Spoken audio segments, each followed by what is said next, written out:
এনেকুৱা অভিযোগ অকল মানে আজি বা যোৱাকালি বুলি নহয়, এনেকুৱা মাজে মাজে আমি দেখি আহিছোঁ। আৰু এই আৰক্ষীৰ যি আচৰণ, আচলতে এই আচৰণখিনি আৰোহণ কৰিছে কংগ্ৰেছৰ পৰা আৰোহণ কৰিছিলে।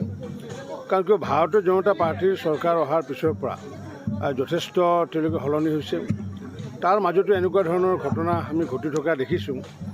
আৰু মই সেইকাৰণে আৰক্ষীসকলক আমাৰ DGPৰ জৰিয়তে এটা আহ্বান জনাইছোঁ যে যিহেতু মন্ত্ৰী MLA বা চৰকাৰী বিষয়া দেখিলে তেওঁলোকে চেলুট দিয়ে, গতিকে তেওঁলোকক যিহেতু চেলুট দিয়ে, অফিচাৰসকলক যিহেতু চেলুট দিয়ে, মন্ত্ৰী MLAক চেলুট দিয়ে, মই ভাবোঁ যে আমাৰ প্ৰতিগৰাকী আৰক্ষীয়ে জনসাধাৰণৰ লগত যেতিয়া কথা পাতে বা কোনোবা বাইকেৰে আহি থাকোঁতে বা গাড়ী চলাই আহি থাকোঁতে যদি তেওঁলোকে যদি নমস্কাৰ দি পেলাই যদি কথাখিনি আৰম্ভ কৰে, তেতিয়া মানুহৰ মাজত বহুত সহনীলতা বৃদ্ধি হ'বগৈ।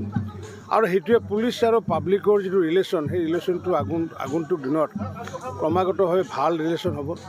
মই নিশ্চিত যে অসম আৰক্ষী বুলি নহয়, ভাৰতবৰ্ষৰ কোনো আৰক্ষী অকলে ল এণ্ড অৰ্ডাৰ কণ্ট্ৰল চম্ভালিব পৰা ক্ষমতা নাই। এইটো অসম্ভৱ without the support of the public. আৰু সেইকাৰণে পুলিচ পাব্লিক ৰিলেশ্যনৰ কথাটো আমি সততে কৈ থাকোঁ।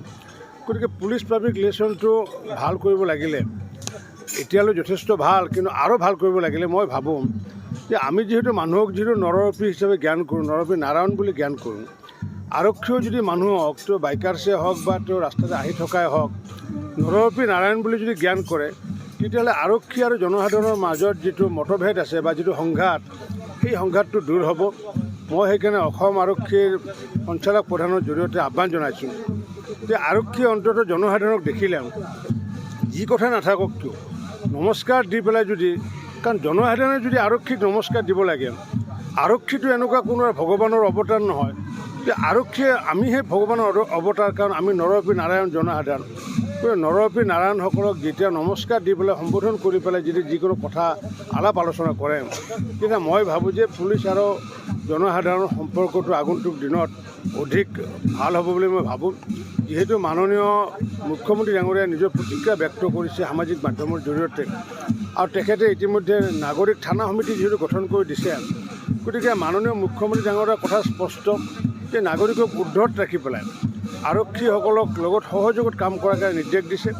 মই সেইকাৰণে বিনম্ৰতাৰে আহ্বান জনাইছোঁ, এতিয়াৰ পৰা যদি তেওঁলোকে ভাবে অসমৰ জনসাধাৰণ নৰৰূপী নাৰায়ণ বুলি, প্ৰতিগৰাকী আৰক্ষীয়ে যাতে জনসাধাৰণৰ কথা পাতোঁতে যাতে নমস্কাৰ দি পেলাই যাতে কথা পাতে, তাৰ কাৰণে মই বিনম্ৰতাৰে আহ্বান জনাইছোঁ।